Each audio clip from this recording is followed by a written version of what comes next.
வணக்கம். இது உங்கள் சிவி ஜோன். எல்லாரும் எப்படி இருக்கீங்க? இப்போ பார்த்தீங்கன்னா லைவ்ல வந்து ஒரு சம்பவம் நடக்குது. இந்த சம்பவத்தை பார்த்தோன்னே எனக்கு ஷாக் ஆயிடுச்சு.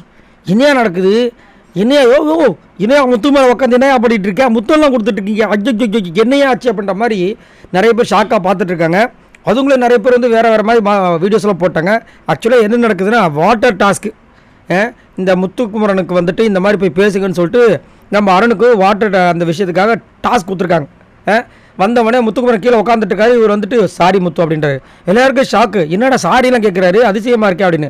அப்போ என்ன சொல்கிறாருன்னா, நடுவில் நம்ம 2 பேருக்கும் சண்டை வந்துச்சு. தப்புல என் மேலே தான், உன் மேலே கிடையாது. அதேமாதிரி நீ ரொம்ப நல்ல திறமையான ஒரு ஆள், அது வந்து மாட்டுக்கிறதே கிடையாது.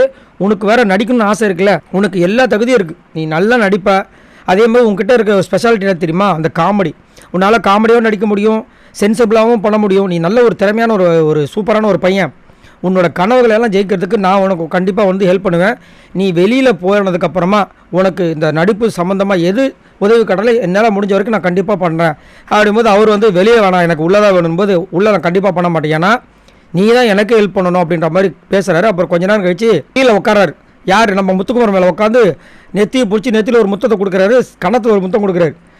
என்னடா நடக்குது அப்படின்ற மாதிரி இருந்துச்சு. அப்புறம் பார்த்தா தான் தெரியுது வாட்டர் டாஸ்க். ஆடா பாவிகளா, ஏயா இப்போ கேர்ள்ஸ் வந்துட்டு வாட்டர் டாஸ்க்கு இப்படி மேலே போய் முத்தம் கொடுக்கறது இதெல்லாம் கொடுக்கலாம். இதே ஒரு பாய் வந்து கேர்ளுக்கு இந்த மாதிரி டாஸ்க் கொடுத்தா இதெல்லாம் நடக்கிற காரியமா? ஆனால் பாவிகளா, கொஞ்ச நேரத்துக்கு முன்னாடி முத்துக்குமாரனா ஆடாராமன்னு சொல்லிட்டு குரங்கு மாதிரி மாற்றிட்டாங்க.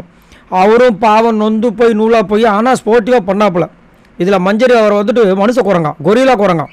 எப்படி பாருங்க, என்னத்த சொல்ல. இவரும் வந்து ஸ்போர்ட்டிவாக எல்லாத்தையும் எடுத்துக்கிட்டு எல்லாத்தையும் பண்ணிட்டு இருக்காரு. அருண்குமாரும் எனக்கு என்னமோ போன வாரங்கள்லேருந்து அவருடைய கேம் நல்லா தெளிவாக சூப்பராக போயிட்டுருக்கு. அதிகப்படியாக கோவப்படுறது கிடையாது, காமன் கம்போஸ்டாக இருக்க மாதிரி இருக்குது. சரி, நீங்கள் உங்களோட கருத்துக்களை சொல்லுங்கள். இப்போது இந்த போன வாரத்துலேருந்து உங்களுடைய பார்வைகள், இவங்கெல்லாம் இப்படி இருப்பாங்கன்னு நினச்சாங்க, ஆனால் டக்குன்னு கொஞ்சம் நல்லவங்களாக இருக்க மாதிரி இருக்குது, இவங்களுக்கு நான் ஓட்டு போட்டேன் அப்படின்னா யாரை சொல்லுவீங்க? மறக்காமல் கமெண்ட்ஸ் பண்ணுங்கள். பாய் நண்பர்களே.